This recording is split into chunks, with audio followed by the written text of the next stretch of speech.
আরও একটা নতুন বৃষ্টি ভেজা সকাল। তো বৃষ্টিটা ভাবছি যে কবে যাবে, কিন্তু গতকালের থেকে আজকের বৃষ্টির পরিমাণটা একটু হলেও কম আছে। তো যাই হোক, শুভ সকাল বন্ধুরা, আমার নতুন আর একটা ব্লগে অনেক অনেক স্বাগত। আমি মিতালি। আশা করি সবাই ভালো আছো, সুস্থ আছো। আর যে যেখান থেকে আমার ভিডিওটা দেখছো, অবশ্যই তোমাদের কাছে রিকোয়েস্ট থাকবে পুরো ভিডিওটা দেখার জন্য। গুড মর্নিং, তোমরা কেমন আছো? আমরা সবাই ভালো আছি। জানো, আমাদের ওখানে যে বৃষ্টি হয়েছে, আমার ভালো লাগছে না। তোমরা সুস্থ আছো তো? দাও, কি দেবে আমাকে?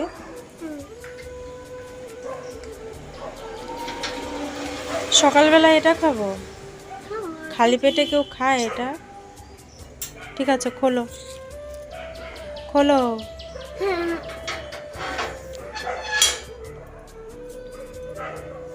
সবাইকে গুড মর্নিং বলেছো? আগে সেটা বলো। বলেছো?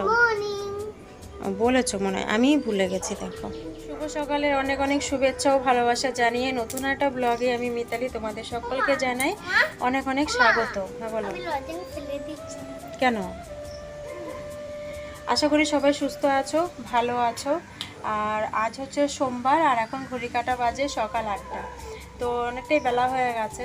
আর ঘুম থেকে উঠেছি অনেকক্ষণ আগেই, কিন্তু কি বলো তো, বৃষ্টি হচ্ছে দেখে না একদমই ভালো লাগছে না কোনো। ভাবছিলাম যে ব্লগ করব না, কিন্তু কি বলো তো, একদিন বাদে বাদে ব্লগ দিচ্ছি তো। হ্যাঁ বলো। হ্যাঁ আসছি, দাঁড়াও। তো অনেকটাই আর কি বলো তো, পিছিয়ে পড়ছি। সেই কারণেই ভাবলাম যে যেটুকু পারি সেটুকুই তোমাদের সঙ্গে শেয়ার করব। তার কারণ হচ্ছে, বেশি তো আর সময় নেই 1 বছর হতে। তো এই 1 বছরের মধ্যে তো ওয়াচ টাইমটাও কমপ্লিট করতে হবে, তাই না? তো যাই হোক, বৃষ্টির ওয়েদার নিয়েই আজকের ব্লগটা শুরু করলাম, কারণ 2 দিন ধরে বৃষ্টি চলছে। তো আজকেও হয়তো এরকম ওয়েদারটা থাকবে, মেঘলা আকাশ, সকালেও বৃষ্টি হচ্ছে আর এখনও ঝিরিঝিরি একটু পড়ছে। তো যাই হোক, দেখতে থাকো সারাটা দিন। আশা করি তোমাদের আজকের ব্লগটা। সকালবেলায় কেউ টিভি নিয়ে বসে? কে বসে সকালবেলায় টিভি নিয়ে? এদিকে তাকা, আমি কিন্তু সবাইকে বলে দিচ্ছি, কিন্তু তুই সকালবেলায় ঘুম দিয়ে উঠে 8টা বাজে না, আমি ভুল বললাম, মানে 8টা দেখেছি, এখন বাজে হচ্ছে 8টা 35। সকালবেলায় কেউ টিভি দেখে? আগে সেটা বল না, বই নিয়ে বল। দেখতো এখন কি হতো এখন তুই বল একটু। এই যে দাঁতগুলো বেরোচ্ছে, এখন তো দাঁতগুলো বেরোতো না, এখন তো চোখ দিয়ে বেরোতো। ভয় পেয়ে গেছিস? পড়লে কি হতো? এই যে চেয়ারটা নিয়ে দাঁড়িয়েছে, চেয়ারের ওপরে এই যে টিভির সুইচ দেবে বলে। আর ওই যে বিছানার অবস্থা ওরকমই, বিছানাটা এখন গুছাবো। চলো, ওকে মুখ ধুয়ে দিলাম। মুখ ধুয়ে যখন চিড়ে ভাজা ঘরে ছিল, চিড়ে ভাজাটা ওকে দিয়ে দেবো।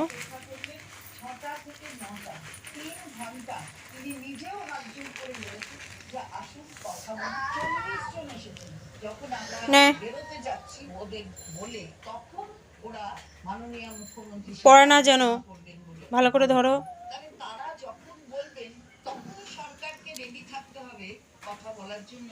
দুষ্টুমি করলে তো ব্যথা পাবি, দুষ্টুমি করবি না, ব্যথাও পাবি না। খা। তো তোমরা দেখলেই যে দুষ্টুকে চিড়ে ভাজা দিলাম। আর চিড়ে ভাজার প্যাকেটটা এনেছিলাম হচ্ছে গতকাল আর কি, কৃষ্ণনগর গেছিলাম। তো সেখানে আর কি ট্রেনের মধ্যে কিনেছিলাম, সেই জন্যই চিড়ে ভাজাটা রয়ে গেছে, খাওয়া হয়নি। ওকে দিয়ে দিলাম বাটিতে, ও টুকুর টুকুর করে খাক, আর আমি ঘরের কাজগুলো সেরে নিই। বাইরে বৃষ্টি হচ্ছে, কী বা করি, কোনটা রেখে যে কী করি কিছুই ভালো লাগছে না। তো বিছানা চাদরটা অনেক দিন চেঞ্জ করা হয় না, তো 2 ঘরেরই আজকে বিছানার চাদর চেঞ্জ করে নেব। ওইদিকে বড় মেয়েকে বললাম তুই ওই ঘরটা ধর আর আমি এই ঘরটা ধরি। তো দেখো, বিছানার চাদর তুলে আলনাটা সরিয়ে নিলাম। ভাবছি একটু ঝুলটুল পড়েছে, বৃষ্টির মধ্যে আর ঘরে থেকে কী বা কাজ করব বলো। তো রোদ উঠবে কবে সেই অপেক্ষা না করেই দেখো ঘরটা একটু ঝাড়া পোছা করছি আর কি। তো আলনাটা সরিয়ে নিলাম, সরিয়ে তারপরে ঘরের ঝুলটুল একটু ঝেড়ে নিলাম। বিছানার চাদরটা তো ঝেড়ে নিয়ে, তোষক টোষক সব ঝেড়ে নিয়ে তারপরে দেখো ধোয়া কাচা একটা বিছানার চাদর পেতে নিলাম। আর দুষ্টু ওইখানে কিন্তু এখনও জানালায় বসে রয়েছে, কারণ ও আমার অপেক্ষায় রয়েছে কখন ওকে বলবো বিছানায় বসার কথা। আর দেখো, আলনাটাকেও পরিষ্কার করে জায়গা মতন মানে রেখে দিলাম। আর আলনাটার পেছনে যা ঝুল পড়েছিল তোমাদের আর কি বলি। তো তারপর দেখো ওকে টিভি চালিয়ে দিয়েছে, টিভি দেখছে। আর উপরে টিভির ওপরে যে কাপড়টা ওটাও মানে পুরোপুরি ঝেড়ে ওইখানটা দেখো সুন্দর করে পেতে নিয়েছি।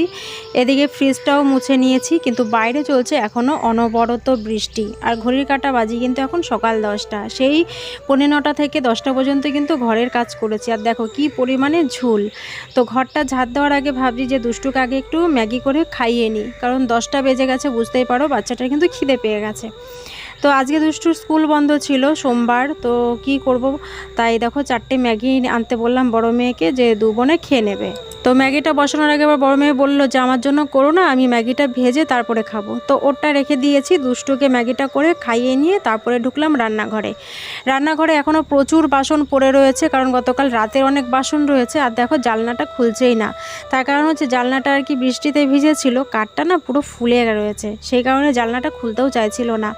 আর লাগানো হয় যখন তখনও অসুবিধা হয় লাগাতে। তো গ্যাস ট্যাসগুলো পরিষ্কার করে নিয়েছি, তার আগে এঁঠো বাসনগুলো কলপারে নামিয়ে রেখে মেজে একদম জল ঝরাতে দিয়েছি। তো এখন গ্যাস ট্যাস মুছে তারপরে বাসনগুলো রান্নাঘরে নিয়ে আসবো। আর জানো তো, বৃষ্টি হলে আমার একদমই ব্লগ করতে ইচ্ছা করে না। হয়তো অনেকেরই এরকম হয়, কিন্তু কি করব বলো, ব্লগ তো তোমাদের সঙ্গে কিছু না কিছু শেয়ার করতেই হবে। তো দেখো গ্যাস ট্যাস মুছে বেসিনটা মুছে নিয়েছে। আর এই যে এতগুলি বাসন আজকে মাজতে হয়েছে, যেহেতু গতকাল একটু খিচুড়ি করেছিলাম, সেই জন্য বাসনও কিন্তু আরও বেড়ে গেছে। সবজিওয়ালা দাদা চলে যাচ্ছিলো বৃষ্টির মধ্যে, দাদাকে দাঁড় করিয়ে তারপর দেখো একটুখানি সবজি রাখলাম, কুমড়ো, উচ্ছে আর দুটো হচ্ছে কি বলে ওটা, মুখী কচু বা গাটি কচু। গাটি কচুটা রেখেছি, আজকে আমি সেদ্ধ খাবো। গাটি কচু সেদ্ধ খেতে আমার খুব ভালো লাগে।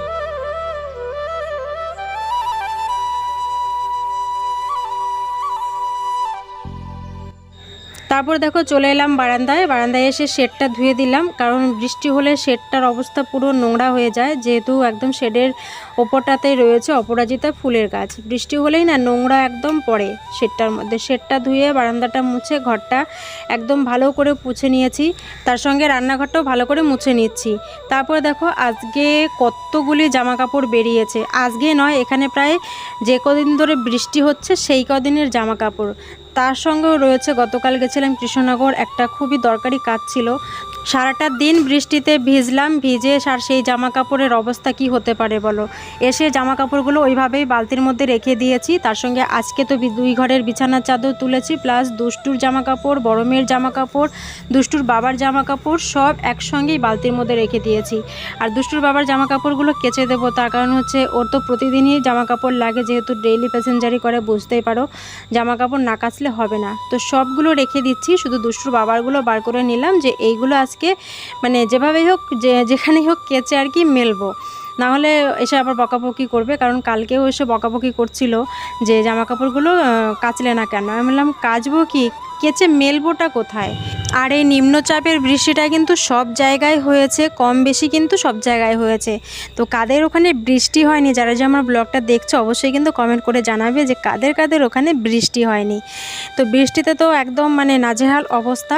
আর এই পাখাগুলো না আলনার পেছনে ছিল, পুরো ঝুল পড়ে নোংরা হয়েছিল। তা পাখাগুলোকে ধুয়ে দিলাম, কারণ কারেন্ট চলে গেলে তো গরমের মধ্যে এটাই হচ্ছে সাথী, তাই না। তো ভালো করে ধুয়ে জল ঝরানোর জন্য এখানটায় রেখে দিচ্ছি।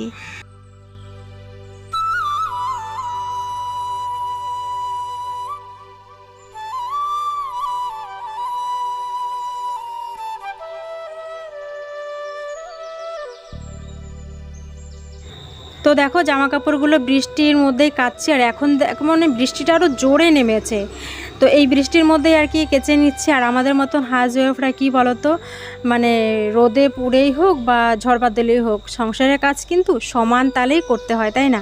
তো ঝাঁটাটা পুরো ভিজে গেছে, তো ঝাঁটাটাকেও পরিষ্কার করে নিলাম। কেমন বৃষ্টি পড়ছে, এই বৃষ্টির মধ্যে ভিজে ভিজে কাজগুলো সারলাম। আবার হাওয়া দিচ্ছে। আর এই যে কাছাকাছিগুলো এর মধ্যে নিলাম। বলো এখন এগুলো কোথায় মেলবো, কিন্তু না কাচলেও হচ্ছিল না। কি বৃষ্টি, কবে যাবে এই বৃষ্টি, তোমরা কেউ একটু জানলে পরে কমেন্ট করো তো, আর ভালো লাগছে না। তো স্নান টান সেরে এসেছি, এসে এই যে জামা কাপড়গুলো এখন এখানটাতেই মেলে দেব। আর দুষ্টুর বাবার যেহেতু প্যান্টগুলো থেকে জল মানে চুয়ে চুয়ে পড়বে, তো কি মাথায় বুদ্ধি হলো যে বালতিটা এখানটায় রেখে দিই, আর দুটো প্যান্টই একটার ওপর আরেকটা প্যান্ট মানে রেখে দিলেই মানে জলটা ওই বালতিটার মধ্যেই পড়বে। আর প্যান্টের নিচের দিকটা কি করেছি জানো, তোমরা হয়তো এক্ষুনি দেখতে পারবে যে বাড়িতে আর কি জামা কাপড় মেলার ক্লিপ একদমই নেই, মানে ছিল এক সময়, হয়তো সব এগুলো ভেঙে গেছে, কোথায় হারিয়ে গেছে। তো এই মাথার ক্লিপটাই আর কি ওই প্যান্টের নিচটা দিয়ে দিলাম, যাতে জলটা টপটপ করে নিচে বালতিতে পড়ে। এইভাবেই প্রত্যেকটা জামা কাপড় মেলে দিলাম, এইভাবেই মেলে দিলে বেশ সুবিধাও হলো, জলটার অন্য কোথাও গড়ালো না। তারপর ঢুকলাম সোজা রান্নাঘরে এসে আগে হাঁড়িটা নিলাম যে ভাত বসাবো। আর ট্যাপে জল নেই, কল থেকে জল নিয়ে আসলাম। আর এই ট্যাপের জলে ভাত করে করে এখন না কলের জল দিয়ে ভাত করলে সেই ভাতটা না খেতে ইচ্ছা করে না, কারণ ভাতটা হয়ে যায় একটু হলুদ। আর ট্যাপের জলটা দিয়ে ভাতটা করলে কি হয়, ভাতটা হয় সুন্দর একদম ধপধপে সাদা ঝরঝরে হয়, খুব ভালো লাগে। তার মধ্যে বড় মেয়ে বলেছিল যে ম্যাগি করে খাবে, কিন্তু আর খেলো না, মানে এতটাই অলস হয়ে গেছে, মানে পুজো দিয়ে এসে মানে আর ও করবে না। তারপরে কি করলো, ওই দেখো মুড়ি নিল, মুড়ি নিয়ে তেল নিয়ে মেখে তারপরে মুড়ি খেলো, ম্যাগিটা আর খেলো না। তো আমি এদিকে ডাল নিচ্ছি, ডালটা বসিয়ে দিয়েছি। আর এদিকে দেখো যে গাটি কচুটা সেদ্ধ দেবো ভেবেছিলাম, সেই গাটি কচুটা মানে ছুলিয়ে এ দেখো ভাতে সেদ্ধ দিয়ে দিচ্ছি। আর একটু কুমড়োও সেদ্ধ দিয়েছিলাম, সেটা আর তোমাদের সঙ্গে শেয়ার হয়নি।